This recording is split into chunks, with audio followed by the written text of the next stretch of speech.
work. Right? So what you do from 5 to 20 is now you're starting to, in the Jim Collins framework, like spin that flywheel. Like now you're kind of figuring out what's working. It's like what Carolina's been talking about this season, right? This year. Basically, she's building a system that she can repeat over and over and over again, where she renews some people, then she adds more people in, and the thing just kind of spins, right? You're building a marketing and training system, and the training system becomes the marketing system, and it all starts spinning, right? So that's how you get to 20. How you get from 20 to 100 is very different. Because this is the online trainer show, trainer show, trainer show. This is the online trainer show. We shouldn't have a podcast. Hey, I want to know, how do you guys, I'm like, bro, I don't know.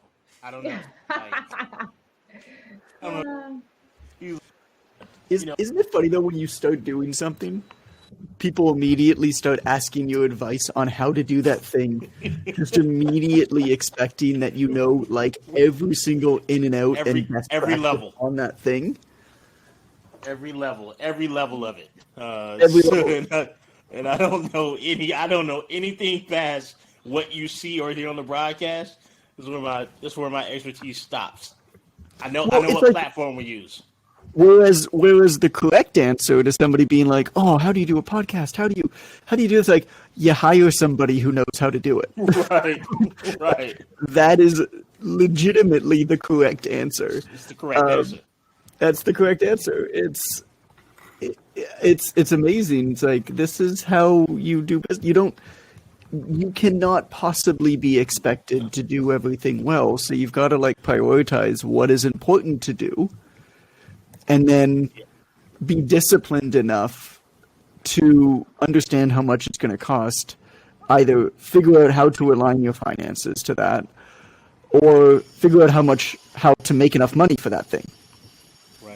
Right? Like, we looked at doing a podcast. I was like, I don't want to spend money on this. Let's find a sponsor. Okay, how much does it cost? Hey, sponsor, this is the amount of money it's going to cost us to do this thing. This is how much we want from you. Like, that was it. You know?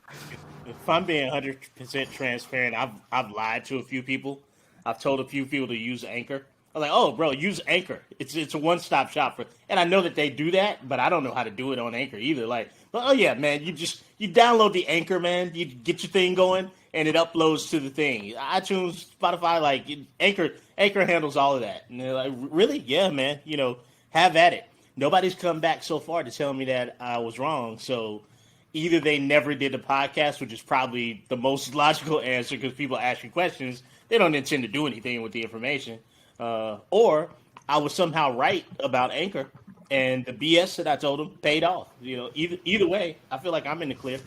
I've also got hot chocolate today. I started doing something a while back, maybe 2-3 years ago, probably even a little bit longer than that.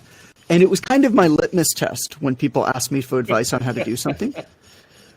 Because obviously, and like, don't get me wrong, like, I am totally fine. Like, clearly I'm totally fine, like, giving free information and free advice. Like, this is not me not wanting to do that, but I'm not willing to spend any time with anybody who's not willing to make any kind of an investment themselves in, like, time or money, right?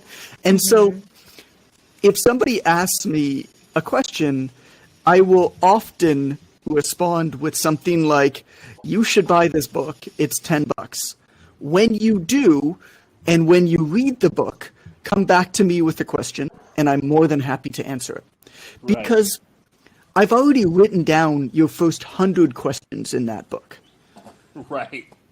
And I'm quite happy to expound upon something. I'm quite happy to give a little bit more context, talk about your situation specifically, but I don't want to repeat the same fundamental things over and over again. That's why I wrote that goddamn book, right? So that's kind of my litmus test is, if you're not willing to spend $10 on a book, you clearly don't care enough about the question you're asking. And as a result, it's not worth my time to answer it. Honestly, that's my litmus test. Yeah, it's totally true. Isn't that why they call them ask holes? Yeah, they'll that's just exactly go right. and ask a question and then do nothing of what you suggest.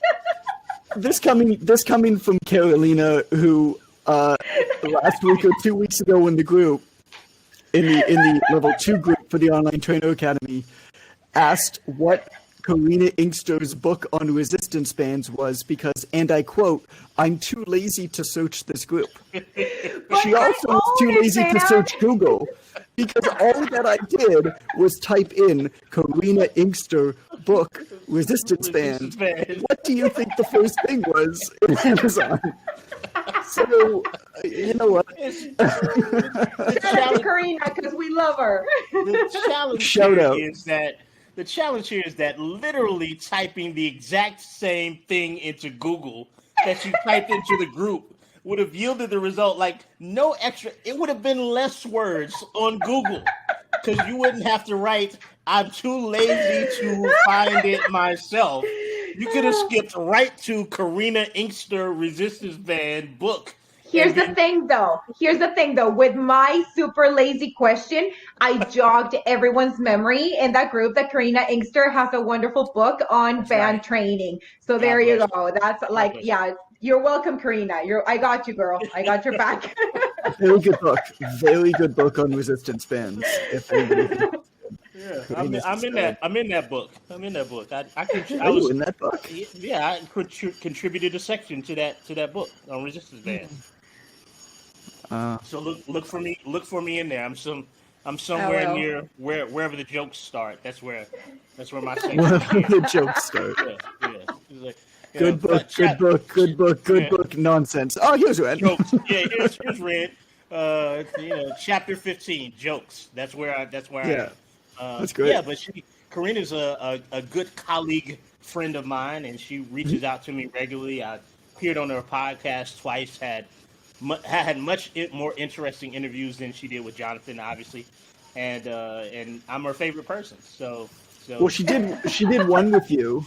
She did one with you, and she was like, "That was not good. We got to do another one." Then she did another one with you, and it's like, this is enough time." they were makeup interviews. She needed to improve. Like okay, Ren, you can't go out like that, bro. So we got to do another one. We got to clean this up in part 2. I've actually done 3 with her, believe it or not. So that's how bad the first 2 were. Yeah, I've done 3 with her. Oh wow. Yeah. So, but she awesome person. If you guys, Karina Inkster, she's a vegan coach. If you guys are into the veganism and stuff like that, definitely look her up. She's an awesome person. Keto gave her a shout out. What'd you say? You had to see the show notes. Thank you, Amber. Keto gave her a shout out in the group by asking a question that she could have asked Google, but that was great promotion for her. Thank you, Keto. You're always thinking of everyone else around you, Carol. That's my favorite thing about you. You're so considerate. What are we talking about today again? I don't know. I'm Amber? coaching. Amber, this is where you come in. Oh, hiring trainers. That's right. Oh, yeah. Okay, this is good. So this is going to be an episode for people who are perhaps a little bit more experienced. A lot of the stuff that we talk about is for people in the earlier stages. Call it the DIY stage of online training, or just getting started with the Online Trainer Academy. We find a lot of people that enroll in the Online Trainer Academy were trying to DIY it for a long time. Before, and because they were maybe thinking like, oh, how hard could this be? Like, I'm just going to train people online, and then they quickly realize it's like it is hard, and it's way harder than you thought. And you are actually working. Just because you're working on the internet doesn't mean you're working smarter. If you do the math, you're actually working for about $2.27 an hour. And so, a lot of people unfortunately come to us. I wouldn't say necessarily in dire straits. I mean, some of them are, but kind of at their wits' end. Like very, very frustrated that things are not going the way that they expected to. They've put in a lot of time and effort. And then they come to us and enroll in the Online Trainer Academy and realize just how important it is to have eloquent and simple execution steps and systems. And then, obviously as they progress, they make the decision of whether they want to grow. And I think that perhaps before we get into the conversation about actually hiring trainers and how to do that, we should talk about whether you want to hire trainers, whether you want to grow, because philosophically, I think that's a really important question to ask. Like, what do you want to get out of this? And there's nothing wrong with saying, yo, I'm good. Like, I'm going to just let this roll. Like, growth for the sake of growth seems to be what we all, quote unquote, should aspire to in this kind of ecosystem of omnipresent hustle that we're all supposed to want to do and buy into. But it's kind of bullshit. Right. And what's really important is you take stock of what you want, and particularly what you want to get out of what you're doing, and objectively make a plan for that. And so, a lot of people who work with us, we promise $1,000 a month from online training. Like, that doesn't seem like a lot, but the reality of it is $1,000 extra a month as a side thing on top of what you're doing is enough to carve out a lot of freedom in your life. It's enough to not wake up at 5 a.m. for clients anymore. Yeah. It's enough to give away that one client you always said. Isn't it funny how there's always one? Anybody else notice that? There's always one. There's always one. There's never two. There's never zero. There's always one client that no matter what, you just, every time it's their 4:30 p.m. on a Tuesday, you're like, oh man, again? How did Tuesday come around so fast? Right? There's always one. You gotta like amp yourself up for it. And then they're finished and you're like, this is the opposite from pizza. Because when I finish pizza, I get really upset because I know that it's the absolute longest amount of time before the next time I'm going to be able to have pizza. Right? This is the exact opposite. This is like the exact opposite. This is like the maximum amount of time before I have to train that client again. Right? So that $1,000 extra is like enough to be able to not work with that client, to be like, to another, like what Carolina did, call up a trainer friend of hers locally and be like, hey, I got somebody for you, and refer out. Inherit them to someone else. We call that the Catalina handoff, by the way. It's very classy. Yeah. It's very classy. Have you tried the Catalina handoff on this client? Let me explain to you how it works. That's so true, because there's always that one person, man. Mm-hmm. Gosh, I don't know how to What's interesting? Well, there always is one, and what's interesting is like the stages of growth in your fitness business, right? Like basically zero. What you do to get from zero to we'll do it in numbers. I'm basing this off of about $200 a month. So when I say $1,000 extra a month, I'm talking 5 clients. Mm-hmm. Okay, it's not obviously going to be exactly that, but that's what I'm basing it off of when I say $1,000. So, what you do and how you operate your business to get from $0 to $1,000 a month, it ain't going to be strategic. It ain't going to be efficient. You get to that, you scrape, you pound the pavement, you scrape. Like, all that matters is sales. Yep. You get those people before you're ready to get those people. The Online Trainer Academy is not a study the whole thing through and graduate and then start applying the material type thing. Mm-hmm. It's a apply the material as you go, and it is not going to be perfect, but you get that first $1,000. You get those first 5 clients, because then as you continue to study the material and apply the material, you now have context through which to put those decisions through, right? So what you do from 0 to 1 is very different from what you do from 1 to 5. Because what you do from 1 to 5 is you start putting into place a little bit more expectancy, reliability. You start putting into place some more referral systems. And you start thinking about how you can build a repeatable marketing system that goes beyond you, right? What you do then from 5 to 20 is again going to be different. Because you can get to, I would say, about 20 to 30, depending on who you are, a month, which is, $140,000, $150,000 a year. You can get to that point by yourself, usually with one virtual assistant who's not even full-time to do some of the administration work. Mm-hmm. Right? So what you do from 5 to 20 is now you're starting to, in the Jim Collins framework, like spin that flywheel. Like now you're kind of figuring out what's working. It's like what Carolina's been talking about this season, right? This year. Basically, she's building a system that she can repeat over and over and over again, where she renews some people, then she adds more people in, and the thing just kind of spins, right? You're building a marketing and training system, and the training system becomes the marketing system, and it all starts spinning, right? Mm-hmm. So that's how you get to 20. How you get from 20 to 100 is very different. Because 20 to 100 now, you start needing to hire some trainers to work for you. And we're going to talk about that. So now you're at about 1.2 to 1.5 million a year. And then beyond that, I would say from 20 to 100, you would look at your profit margin, your optimal profit margin being 30 to 40%, as opposed to like 0 to 120. Your profit margin could be as much as 60 to 70%. Right. Like you're going to have some customer acquisition costs. You're going to have some staffing costs. It's going to go down considerably, your profit margin.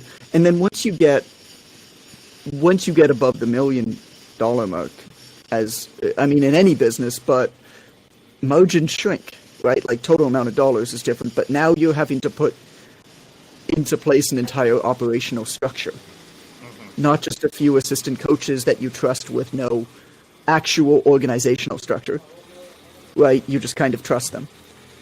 And I don't think we'll quite get to that point in this episode, where you're at 1.2 million plus, because that's really like business building. I think that's kind of beyond the context of Right. what we're doing.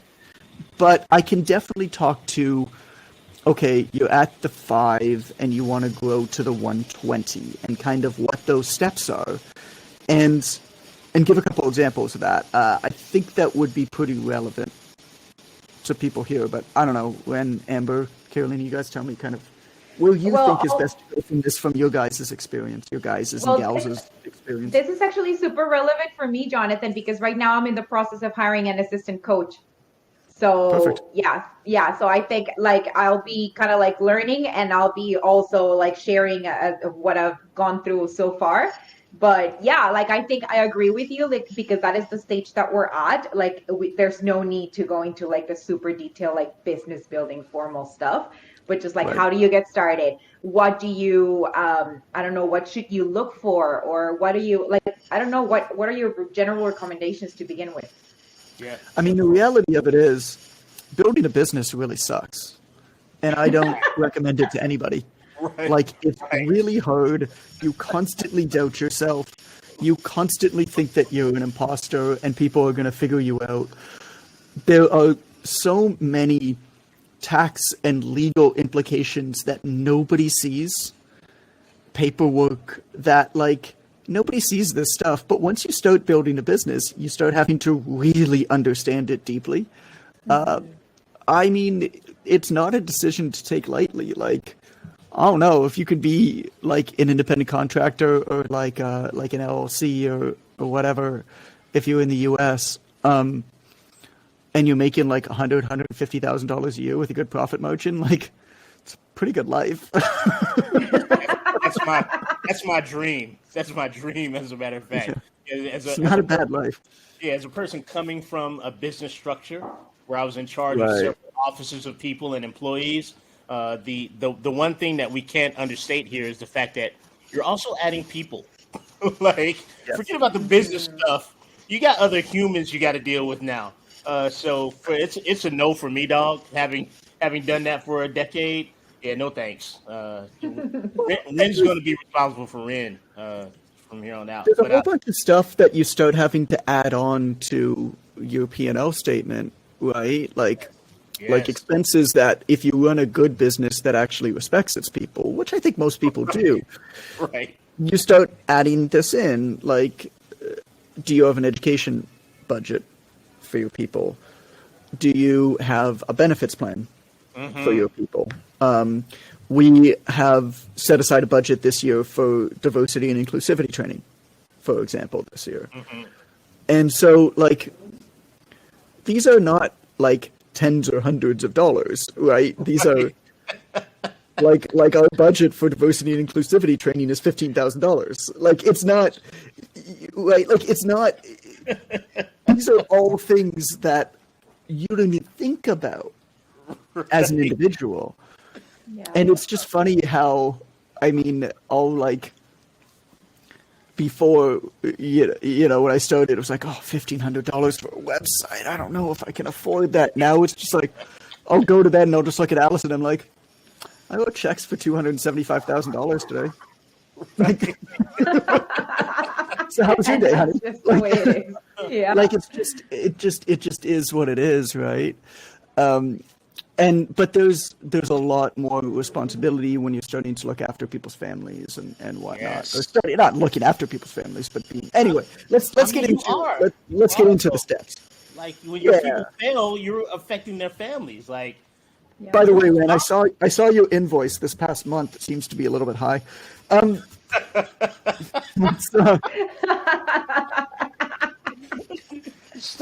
stop employing me. in 2 weeks, Jonathan's gonna text me like, Ren, we're thinking about sending some trainers to the moon. You interested? And I'm like, yeah, I'll give it a shot. Okay, I'll get back to you with the details. Yeah.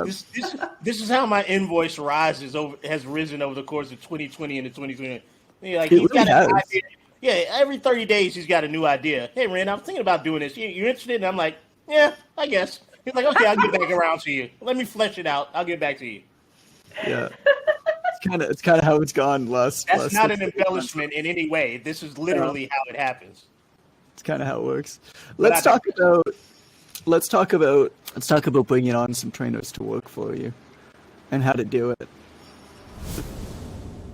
If you're a fitness nutrition coach that's looking to master online coaching so that you can help more people, make more money, and have more freedom, then the Online Trainer Academy can help. OTA gives you the framework, knowledge, and support to have predictable success with your online coaching business. From marketing to business development to how to assess and motivate your clients online, it is constantly updated and refreshed to keep up with a dynamic market. Not only that, OTA is proven. In 7 years, we've helped over 30,000 coaches in 87 countries go online. Truth is, we know what works, so you can get right to the success part. And in case you're busy working a full-time job or you're a full-time parent, know that you can go at your own pace. There's no deadlines to complete OTA and you have lifetime access. That said, if you are ready to make a rapid change and finish the course in the next 8 to 12 weeks, you can expect to invest 3 to 5 hours each week on the program. And here's the best part. If you join today, you will make an extra $1,000 a month in 90 days, or I'll give you your money back. So if you're ready to build the fitness business you want and make the money you deserve, go to onlinetrainer.com/academy to enroll today. And I hope to see you in there. There are hard ways and there are easy ways. The hardest way, this is my philosophy on staffing, particularly staffing coaches. And we have 3 different coaching programs, effectively. So the Online Trainer Academy has an upgrade called the Advantage Mentorship, which is an incredible service. We have the Online Trainer Academy Level 2, which is a coaching program. And then we have Online Trainer Coaching, which is our fitness coaching program. We have coaches working for all of those, right? And I don't actively work in any of them. So I hope that alone, somebody who owns a business with 3 separate coaching programs that doesn't work in any of them, I hope that it, gives you some confidence that perhaps there's at least one thing that I might be able to deliver to you in this.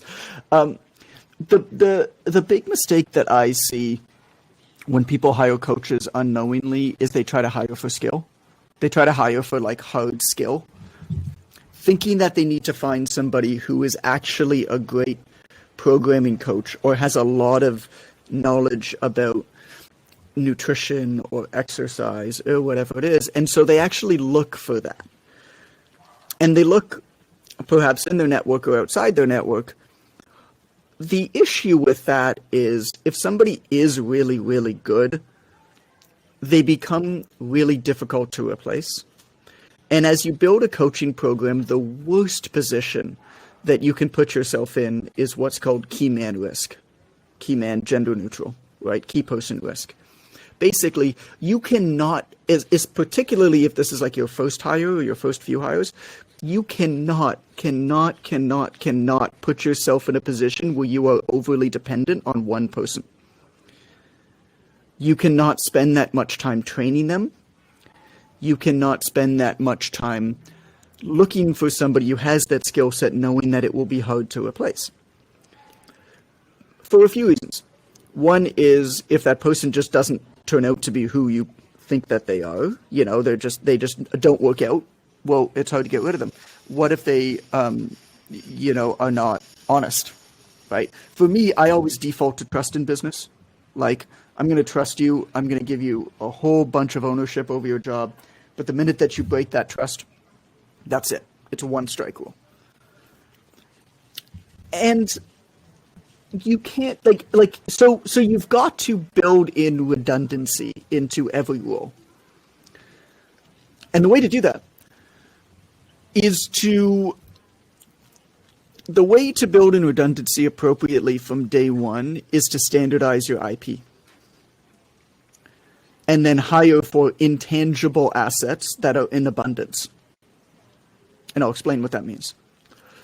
When I say standardize your IP, you have to have a program that you have created the curriculum for that program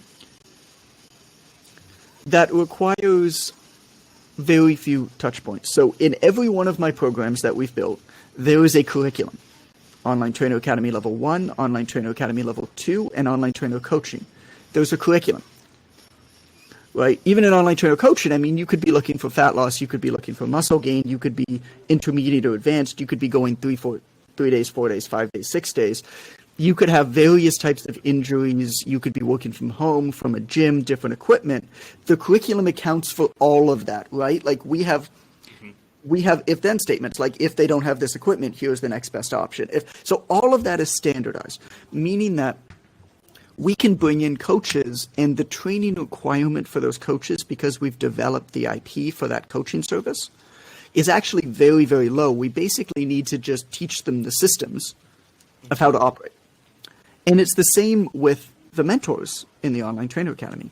It's the same with Online Trainer Academy Level 2. We have curriculums for all of these things because the truth of the matter is the information should be and can always be standardized and operationalized. And you will continue to improve it as you learn more. Right? But that's actually step one. So before you hire anybody, you need to standardize and operationalize your IP. Mm-hmm. Number two is, what are the intangible qualities of a coach that you need for your program? In almost every case, it's going to be somebody who's empathetic and compassionate, somebody who understands how to ask great questions, somebody who's patient, and probably somebody who's already been through your program. Every single one of our coaches was a student of ours. That's not an accident. That's our training.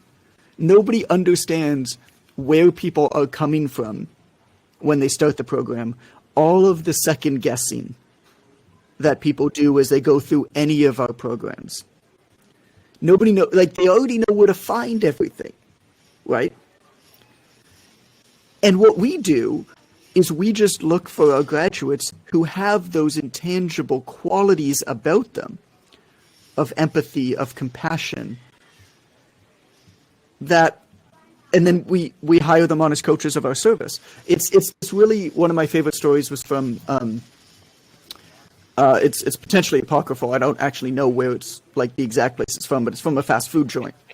But the idea is, they interviewed the owner of the fast food joint, and he basically said, you know, all your people who work here are always smiling so much. Like, what do you do? Like, what's your training for all of these people? And he's like, what are you talking about? I just hire smiley people. Right. Like, he knew that the one thing you need in a service industry is people who just like to smile. You can teach them anything else. I can teach you how to flip a hamburger. I don't give a shit about that. Right. Right. But I want somebody who's going to smile. Okay. Well, then you know exactly what to look for in an interview. And you can also go to where these people already are. I'll give you a secret. One of the things that we look for when we hire coaches is people who have completed Precision Nutrition Level 2. I'll tell you how that came about. A friend of mine ran the United States division for BlendTech, for the blender company for a while. Mm-hmm. He told me about when he first had, so he was like the youngest to run, and this is, massive, like hundreds of millions of dollars, this division, right? He told me what happened with the owner. And so the owner, they were in New York City, and the owner was like, hey, come with me. It was like his first day of training. He's like, come with me, we're going on a recruiting mission. I was like, what? So BlendTech had one of the major ways that they made sales is they set up displays and they set up people to give out samples and to show how to use their product in like Costco and Walmart and those types of things, right? And so what they did was they went to a toy store in New York City, and there are all of these improv actors and things like that who work in the toy store selling toys. And they went up to the best ones and they handed them a card and they said, if you want to make real money, give me a call. And they walked away. Because what are the intangible abilities and skills that people need to sell blenders in Costco? You got to be able to think on your feet. You got to be funny. You got to be charismatic. Like, okay, well, you want like improv actors who are great in public, who are smiley, whatever. Okay, cool. How do I find those people? Well, somebody else has already found them. So what do we need for coaches? Well, I want people who are continued learners, right? People who are obsessed with fitness at the upper echelons of what they're doing. I want people who are empathetic, compassionate. I want people who understand motivational interviewing. I don't want to teach them motivational interviewing. Okay, cool. Precision Nutrition Level 2 self-selects for everybody with these skills and teaches them motivational interviewing. So I'm just going to look for our graduates who are Level 2 PN grads. That's awesome. So as you grow, Carolina, my advice to you is, are there any women who have been through your program who would love to, I mean, this is not a full-time gig, right? Right. Who would love to begin to assist you as a coach in the program? That's who you grow with. Right. Because you already have the IP. They don't need to deliver the programming. They need to be able to talk to these people on their level and say, yo, I got you. I know where you're coming from. I was once like that. I still struggle like that. The best response that we ever get from our Online Trainer Academy Level 1 students to our mentorship, to our Advantage mentorship, people who do the upgrade, they love talking to Amber as Amber is walking around her house carrying her kid. Right. Right. Right? This is not like, I'm better than you, I know stuff that you don't. That's not what people are looking for when they're looking for support. Yeah. I mean, that's how you get started. That's what you look for as you're beginning to build out your coaching. It's not some magical formula. I think I would expand on this also saying, like, I had a situation like with my client group, the 12 women that signed up. One of the women is actually another coach. She's a coach in our circles and she's been around forever. We all know her or have interacted with her. And she actually messaged me like the very last day of sign up. And she's like, I'm really wanting to sign up, but I wanted to talk to you first because I don't want you feeling like I'm doing this to try and steal from you or whatever. Like I legitimately, I do want to learn, but like, is this okay if I sign up? And I'm like, absolutely. I'm like, I have one condition though.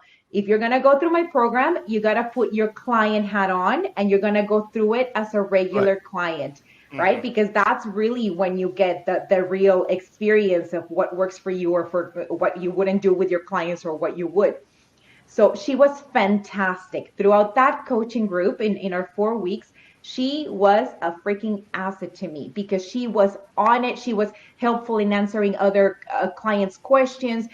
She never once tried to like sell herself like the new, now come with me. Nothing like that. She was just freaking helpful and wonderful. And so of course I offered her this position. The second that I figured out that I wanted to hire someone, I'm like, I'm going to reach out to her. And unfortunately, because of schedules and other commitments, we won't be able to do it. But absolutely, like if you have somebody, like, first of all, don't be afraid, I guess, of having other coaches joining to your programs, because as Jonathan always says, coaches are the primary consumers of fitness information. Welcome them aboard and have them make that commitment of really go through it as one more client and then take it from there and I guess see where that leads you together. You should ask her again to coach for you and figure out how to make it work for her. Yeah, well, the tricky part is I need help with my 6 a.m. workouts. because if now that things are opening up, if I want to take like a couple of nights, out of town or whatever, I'm planning for that so that my ladies don't miss out on the 6 a.m. workout. And she can't do that. And that is the key part that I need right now. So it doesn't freaking work. Okay, so let's think about this. You have somebody who seems to be, from what you described to me, absolutely perfect for this role. Yeah, I would Right. imagine so. I don't know that she's very well. Yeah, I don't know. I don't know. I don't think I don't think she's confident in front of a camera too. I think she has a big fear of that. It could be overcome or whatever, but that's a key part that we're missing, right? Like that confidence in front of a camera in a live, But you're like the, you you're need the that face spark. of it. But you're the face of it. You've got to be the Yeah. one to be on camera. Can you not communicate to your people? Like, how often are you really going to go away? You know what I'm Oh, saying? no, Can you not not very say to people, it's like, hey, Monday night, I'm going to go out with my boyfriend, the mayor. You can follow him on Instagram. It's at Jedi Mayor. And we're going to be out late and we're going to have some wine. And I'm not going to be up for my 6 a.m. workout. And that's fine. I'm doing it now. I'm going to record it for you guys. I want to see you on at 6 a.m. Right? Like, that's okay to do once in a while. I mean, nobody is. So I guess what I'm saying is, what you described to me is not really a problem. If this person is actually the right person to come on board, which I don't know, right? But you can very easily, like, you're never going to find somebody who's perfect for every single thing you want. Right. And having somebody who's willing to wake up at 6 a.m. to do a workout, like, so find somebody else to do that workout twice a week. That's not you. That's not her. They don't need to be a coach. In fact, I would argue that they probably shouldn't be a coach, because there's this misconception that trainers need to do it all. The type of trainer who's good on camera, who's good doing workouts that you go to live, is not necessarily, and is often very rarely, the same type of trainer who is actually a great coach. They're Right. two different people, right? And that's the other part about hiring folks, is you start to realize very quickly that how important it is to build a system that selects for people's individual skill sets and not try to fit somebody into every single mold. And it's fine to hire people for little bits and pieces, as long as you have redundancies, right? Don't have one person that's only available to do the workouts. Have two. One's the main one, one's the backup, right? You build the workouts. They're just there at 6 a.m. doing them. Hey, I'll pay you $10 to work out at 6 a.m. Hell yeah. Right? How hard is that? Jump on the same Zoom call as everybody else. Or, better yet, tag a woman in your group to be the leader and lead that workout for that day. They'll be ecstatic. That's good. Oh, that's I awesome. like These things that. are actual problems, is what I'm saying, right? Like, there's a lot of problems that we think of, that we then make excuses around, that make it so much harder to be able to grow. But what you have to do is actually bring it back, like everything else, to the first principles, is what is actually going on here. A lot of the time, and this is not me like begging on you, Carolina. I think it's just really important to illustrate, like, what you said there with a point, which is, like, so often we make decisions with our head in the clouds, thinking, here are all of the things that I want to be able to do. Well, like, ultimately, now, where are you starting? Right? What's the real problem? Okay. Is there a way to solve this real problem right now? Because that's what matters. And then over time, that hopefully you can put it together in a more eloquent system. But, like, that builds up. I like Nobody this. who has, like, a Fortune 500 company knew exactly, like anybody who built any kind of operational structure will tell you that whatever structure they have has been broken multiple times and rebuilt from the ground up. This is generally accepted in management. 3, 10, 30, 100 employees.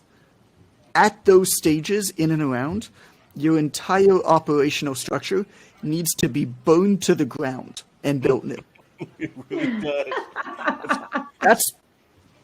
That's how it works, right? I spent 10 years doing exactly that, which is why I personally want no parts of it. I'm here to relax now. That's what the OTA was, but it's different for everybody. There's nothing wrong with that.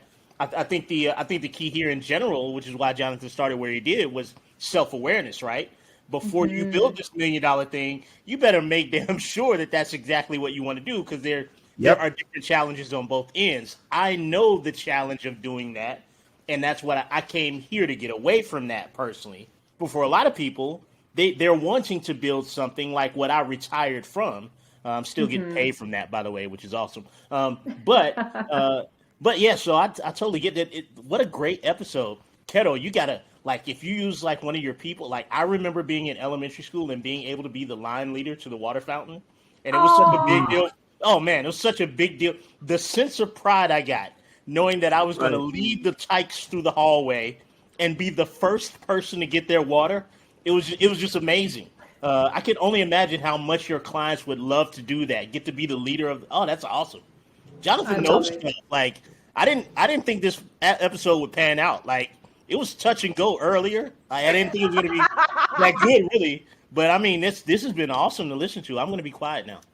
Well, this is like this. It's funny, this episode I feel like is almost more up my alley these days than a lot of the like nuts and bolts training, right? I mean, we're getting to that breaking point of 30 staff. So like we got ahead of it and we have great systems and great management and stuff. But like Amber can attest, I mean, we are putting a tremendous amount of pressure on our staff to learn and apply a whole bunch of new systems because we're at that point of about 30 and shit breaks down. Time to burn it down. I mean, I can tell you from somebody who's gone through all of these stages exactly what happens at them. And like, it's tough. And it's very difficult. A lot of the books that are written about business management systems are not written for small companies. I mean, you're like scaling up, which is like kind of the Rockefeller one. God, there's a few different ones. I don't even know. I've read 5 or 6 of these books. You're just reading them and you're just like, none of this applies. Right. Like, I can't put this management tree in place, Right. This might apply to me in 5 years, hopefully, but not now. So like, where do I start? Right. So, and I think the reason why there's not a lot of books and stuff written about it is because it's so different and individual. But I think it all starts with a couple of the fundamental items of understand that you always want redundancy in your roles. You don't want to be over-reliant on one person because that pigeonholes you. Understand that you need to create curriculum or IP around what you do, because that's, or tech, right? Because that's always going to be the backbone. And then hire for skills. Like, hire for those intangible skills and attributes. You can teach most of the hard skills, or you can operationalize out most of the hard skills. You can't teach somebody to be a good person. yeah. So, okay. So before we wrap up, I want to share something that jumped at me in this episode, like from my process, the internal process that just happened for me in listening and in getting feedback live as you're all kind of like witnessing with me. So here's an interesting part. I had already gone through the option of like, okay, if I do happen to be away one morning, maybe I can just record it the night before, let them know the workout is still there, I'm not failing them. And I shut myself down on that because I was like, no, be professional. Like, I did that whole thing that our, coaches that try to learn from us do, being like, no, perfectionism, do better, do more, hire someone, complicate things, all that crap. I did it to myself. And what Jonathan 1% did better, today, bro. 1% better every day, bro. 1% better. And what happened Take in that this change episode? clear. You're wrong. What happened in this episode essentially is that Jonathan gave me permission to do that thing that I had already considered and had shut down because it wasn't quote unquote good enough. So I guess this is once again us telling you listeners, this is your permission to just do slightly better. Don't complicate things. And as you can see, we are learning the lessons just as you are. We're still in it and we're still practicing and doing a little bit better than before. I love it. I love it. So we've learned so much here today. We hope that you've enjoyed this episode. It was a learning experience for me. I mean, we learned that number one, I keep getting offers from Jonathan for positions because I'm easily replaceable. And intuitively, I felt like I knew that. Intuitively, it's not something I was unaware of. Easily replaced. That's why it's so advantageous to have me in his spot. It's funny because you joke about it, but like it's not that you like we would really miss you, but you can't build a business. Right. You can't. You literally cannot build a business where you are over reliant on one person. You literally can't. You can't. Like you will not sleep at night. I've made that error in hiring. I spent 10 years of my life hiring people for positions, and it cripples you. Yeah. We keep people for a long time. Like there is not a lot of turnover at organization. Like that's not the goal. Is to be able to say to people, it's like, yo, bro, we can replace you, so you better get your shit in gear. Like no, that's not the goal, right? It's just I want to sleep at night. It's ironic because that phrase appears on the bottom of every invoice that I get back from PTDC. Like, yo, bro, you're replaceable. Like, we don't need you. Like, that's a gentle reminder. We have on a quarterly review, we say to people, we're like, if you're in the bottom 10%, you're gone. And that's me every time. I live there. I have a brick home in the vicinity of the bottom of the 10% of the PTDC organization. I bought land there. The other thing that we've learned is that there's in between places for businesses. PTDC as an organization is at that point where their hair is too long for a short style, but not long enough for an easy long style. So it's in that unmanageable place where you really don't know what to do with your hair. That's where the personal trainer development center is. So we're letting it grow out a little bit, maybe into a bob, maybe something nice like that, maybe an asymmetrical cut. Who knows? It's really 90s, but Jonathan's sort of setting the precedent now for how to handle this in between space. So this has been a riveting episode. Can I go to the show notes now? May we? Okay. So show notes for this episode can be found at onlinetrainer.com/podcast. I didn't have anything else to say. Just sue me. I'll be fired soon anyway. I just like how we always have to ask Mom for permission. Amber, right. Amber, okay. Yeah. It's not like she's shocked by it. Like she was waiting for me to ask her that question. She's like, "You may go now." Thanks, Mom. This is the Online Trainer Show. Trainer Show. This is the Online Trainer Show. That he started with, which is dive into your self-awareness. You don't have to be a sole proprietor LLC, nor do you have to be the ultra capitalist that turns it into $1 million business.